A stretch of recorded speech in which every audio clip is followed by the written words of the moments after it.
नाजरीन आदाब, मैं आपकी मेजबान ज़ेबी ज़ुबैर हाजिर हूँ आपकी खिदमत में आपका अपना पसंदीदा प्रोग्राम अक्सर रसोई लेकर। चलिए बात करते हैं आज के एपिसोड की और देख लेते हैं आज के एपिसोड की पहली रेसिपी क्या है। आज इफ्तार स्पेशल आपके सामने हाजिर किया है मैंने। उसकी पहली रेसिपी है पोहा कटलेट। तो एक नजर डाल लेते हैं कि इसमें हमें किन किन चीजों की जरूरत पड़ेगी। हमें चाहिए उबले हुए आलू, प्याज, हरी मिर्च, हरा धनिया, जीरा, पोहा, मस्टर्ड सीड्स यानी कि सरसों के दाने, लाल मिर्च का पाउडर, हल्दी, नींबू का रस, सौंठ, काजू, नमक। तो सबसे पहले हम एक पैन लेंगे और पैन को हम गैस पे चढ़ाएंगे। इसके अंदर डाल देंगे हम तेल, तकरीबन 2 टेबल स्पून।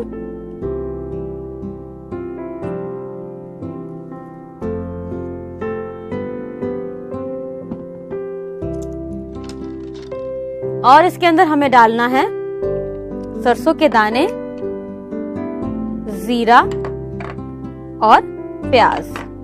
तब तक तेल गरम हो, हम बता देते हैं कि पोहा को एक बार छन्नी में डाल करके नल के नीचे इसको इस तरीके से धो लें और पूरा पानी निकाल कर तब इसे इस्तेमाल करें। एक तो ये थोड़ा सा मुलायम हो जाएगा और कटलेट बनने में आसानी होगी। दूसरा, पोहा के अंदर बहुत ज्यादा गंदगी होती है, वो साफ हो जाएगी। और आलू को उबालकर आपको इस तरीके से ग्रेट कर लेना है ग्रेटर से, या बहुत अच्छी तरीके से हाथों से उसे मैश कर लें। तो चलिए डालेंगे। तेल गरम हो चुका है। सरसों के दाने या राई तकरीबन ½ टी स्पून, जीरा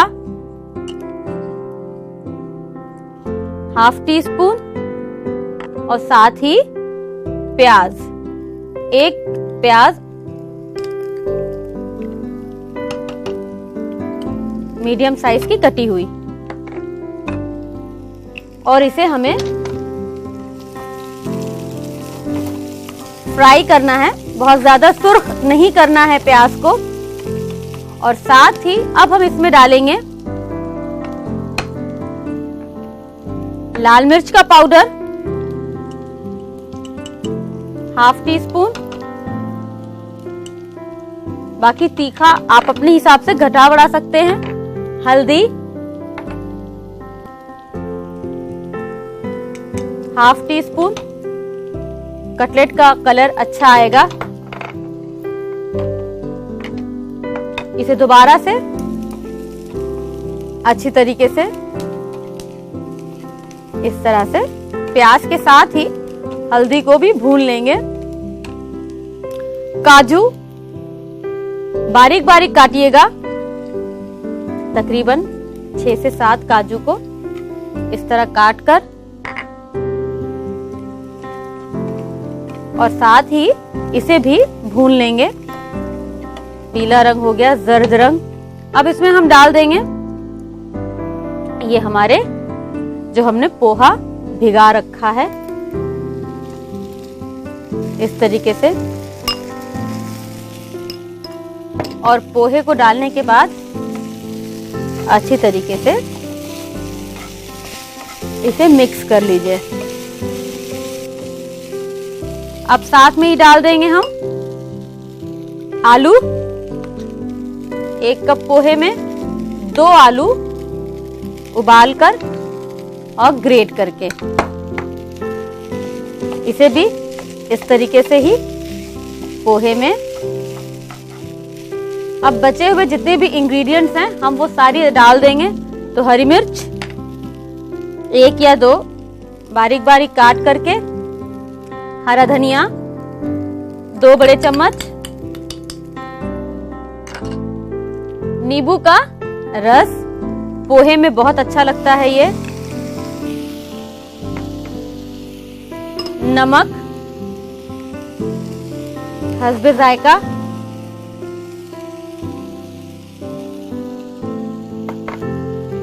इसको दोबारा से पहले मिक्स कीजिए।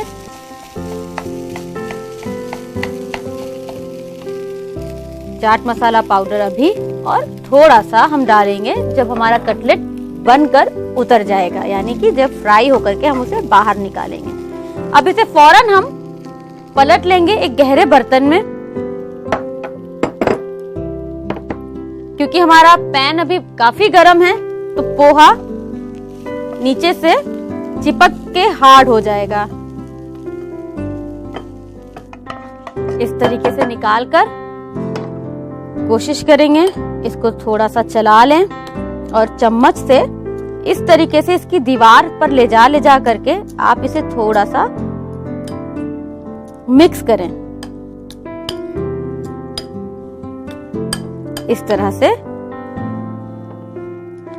जब तक ये मिक्सचर ठंडा हो रहा है हम चढ़ा लेते हैं तेल। तो ले लेंगे कढ़ाई, गैस पे रख देंगे। आप इस कटलेट को चाहें तो शैलो फ्राई भी कर सकते हैं,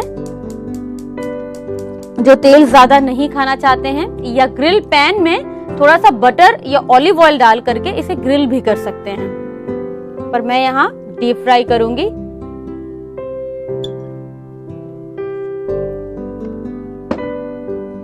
तेल को गरम कर लेते हैं और इसे थोड़ा सा और चला करके ठंडा कर लेते हैं। इतना ठंडा होना चाहिए कि आप इसे छुएं और कटलेट का शेप दें तो आपकी हथेली जले नहीं। मिक्सचर ठंडा हो गया है और तेल भी गरम हो चुका है, तो इसे हम अब बना लेंगे कटलेट का शेप दे देंगे।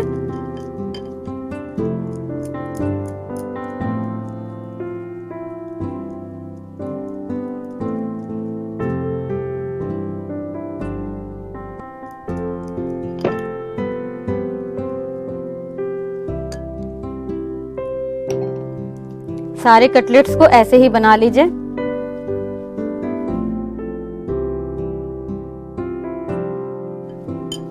चलिए डालते हैं।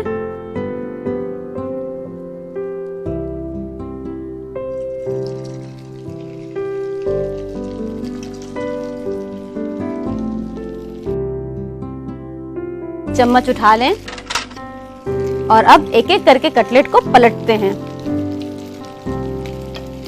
गैस को बिल्कुल धीमी कर दें।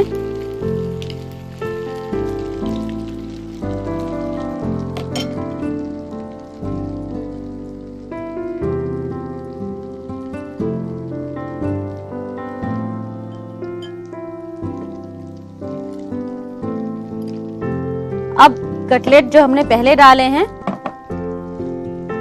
वो करारे हो चुके होंगे, एक बार देख लेते हैं। देखिए पूरी तरीके से ये गोल्डन हो चुके हैं और जो प्याज इसके अंदर थी उसका रंग भी देखिए कितना अच्छा लाल हो गया है ये। तो चलिए एक एक करके इनको निकाल लेते हैं।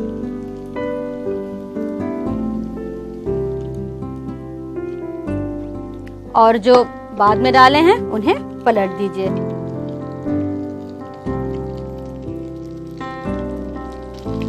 चलिए ये भी हो गया है, इसे भी निकाल लेते हैं।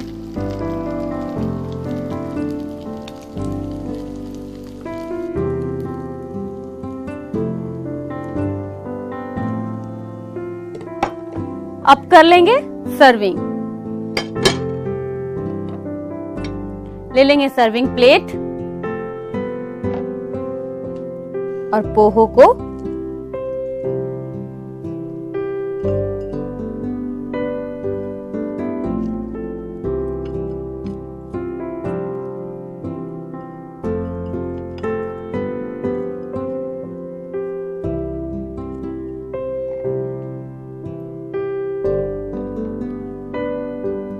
बचे हुए ये जो हमारे चाट मसाला है इसे इस तरह से कटलेट के ऊपर।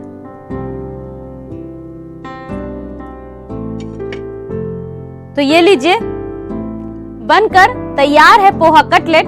आप इफ्तार पर बनाने की तैयारी शुरू कर दीजिए और नोट कर लीजिए इसकी रेसिपी। पोहा कटलेट बनाने के लिए हमें चाहिए उबले हुए आलू, प्याज, हरी मिर्च, हरा धनिया, जीरा, पोहा, सरसों के दाने, लाल मिर्च का पाउडर, हल्दी, नींबू का रस, सॉल्ट, काजू और नमक। पोहा कटलेट बनाने का तरीका। सबसे पहले एक पैन लें, उसमें तेल, सरसों के दाने, जीरा, प्याज, लाल मिर्च का पाउडर, हल्दी पाउडर, काजू, भिगा हुआ पोहा, उबले हुए आलू, कटी हुई हरी मिर्च, हरा धनिया, नींबू का रस, नमक और चाट मसाला पाउडर डालकर मिक्स करें। जब मिक्स हो जाए तो एक बाउल में निकाल लें और ठंडा कर लें। फिर एक कढ़ाई लें, उसमें तेल को डालकर गरम कर लें। फिर बने हुए मिक्सचर के कटलेट बनाकर फ्राई करें। जब फ्राई हो जाए तो सर्विंग प्लेट में निकालकर चटनी के साथ सर्व करें। चलिए बढ़ते हैं आज की दूसरी रेसिपी की तरफ, जिसका नाम है रवा फिंगर्स। तो एक नजर डाल लेते हैं इसमें हमें किन किन चीजों की जरूरत पड़ेगी। हमें चाहिए ब्रेड क्रम्स, चीज, मक्खन, सूजी, कॉर्नफ्लोर, दूध, नमक और काली मिर्च का पाउडर। तो इसके लिए सबसे पहले हमें लेना है एक पैन, जिसे हमें गैस पे रखना है और इसमें हम डाल देंगे मक्खन, तकरीबन 1 टेबल स्पून।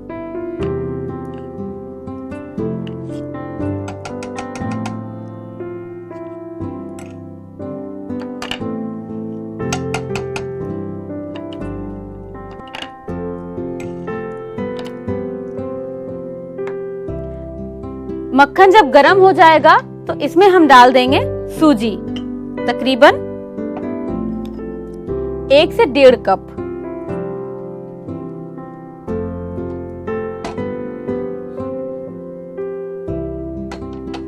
तो चलिए डाल देते हैं सूजी और सूजी डालने के बाद हम इसे थोड़ा सा मक्खन में भून लेंगे और साथ ही इसमें अब हम डालेंगे कुछ सूखे मसाले, यानी कि हमारा ये काली मिर्च का पाउडर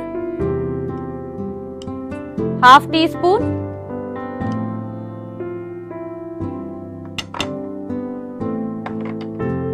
नमक, मक्खन में फ्राई कर रहे हैं तो नमक थोड़ा सा देख के डालेंगे, नमक, और दोबारा से इसे हम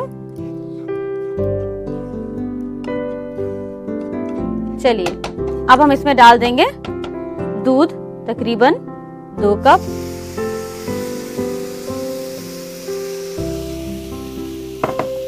इसके बाद इसे चीज डालेंगे।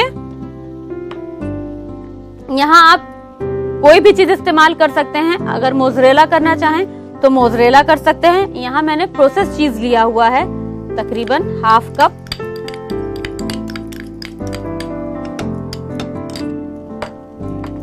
और इसे भी मिक्स कर दीजिए अच्छी तरीके से।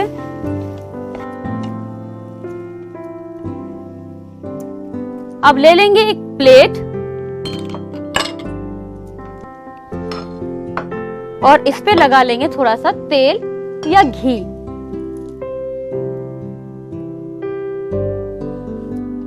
बस 1 चम्मच। इसे अच्छी तरीके से इस तरह प्लेट पर फैला देंगे और इस मिक्सचर को हम डाल देंगे इस तरह से इसके अंदर और इसको इस तरीके से दबाते हुए चम्मच से, लकड़ी का चम्मच ही लीजिएगा। अब इसे हमें रख देना है तकरीबन 10 मिनट के लिए फ्रिज में। तो चलिए इसे डाल देते हैं फ्रिज में।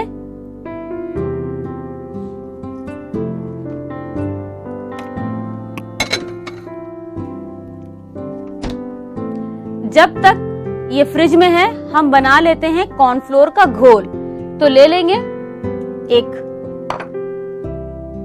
बोल और उसमें हम ले लेंगे कॉर्नफ्लोर इस तरीके से 2 बड़े चम्मच। पानी डाल करके घोलेंगे तो ले लेंगे पानी।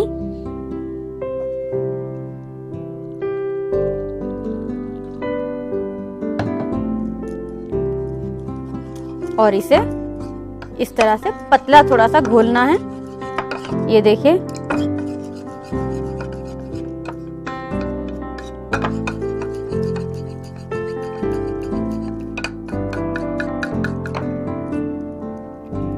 और साथ ही चढ़ा देंगे कढ़ाई कि हमारा जो तेल है वो भी गर्म हो जाए, क्योंकि हमें इसे फ्राई करना है। डीप फ्राई करेंगे तो ज्यादा सा तेल लेंगे।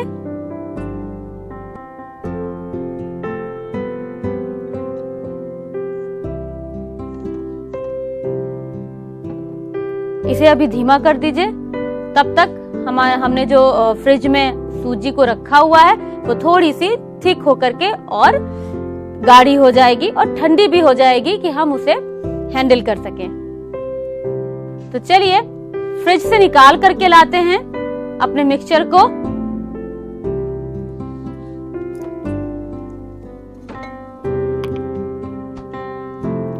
देखिए ये अच्छी तरीके से गाढ़ा हो गया है और अच्छा खासा थिक है और आपस में चिपक भी गए हैं।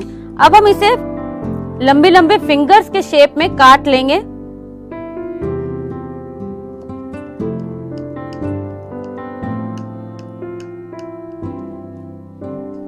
इस तरीके से काट लीजिए और अब इसे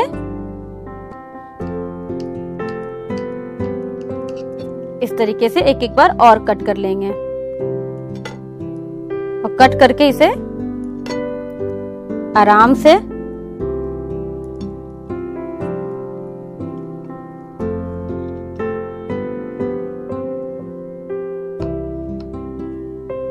इस तरह से आप इसे निकाल लीजिए।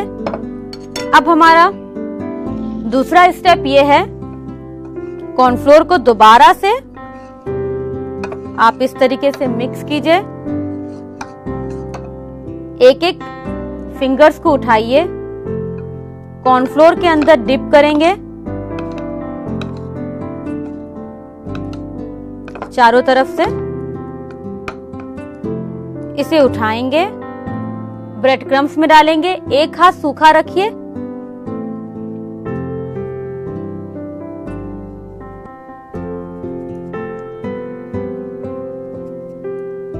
और इसे फिर आहिस्ता से बाकी के ब्रेड क्रम्स को इस तरह से झाड़ते हुए इसे हम डाल देंगे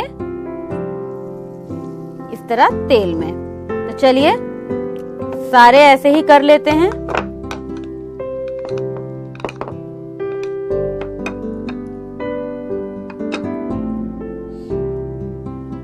सूखे हाथ से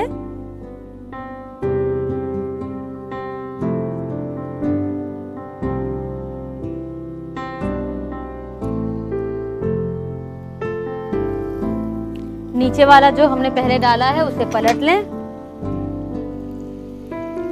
इस तरह से।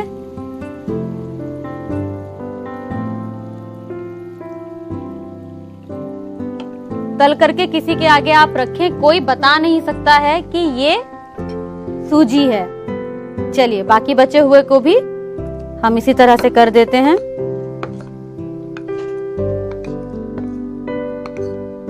जो पहले डाला है अब उसे निकालने का वक्त भी आ गया है। अच्छे गोल्डन हो गए होंगे वो। चलिए पहले वाला हम निकाल भी लेते हैं। ये देखिए खूबसूरत सा कलर, ब्रेड क्रम्स की वजह से बेहतरीन करारे।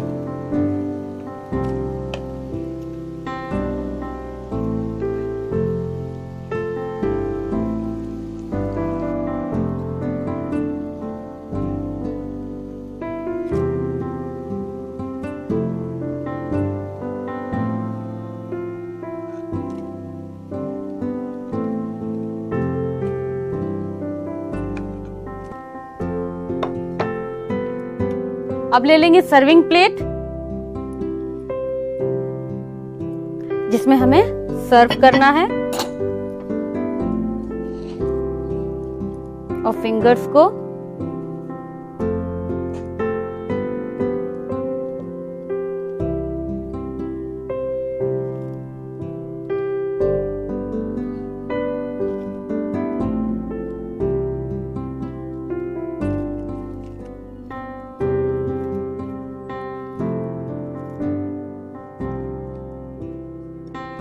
तो लीजिए, बनकर तैयार है रवा फिंगर्स।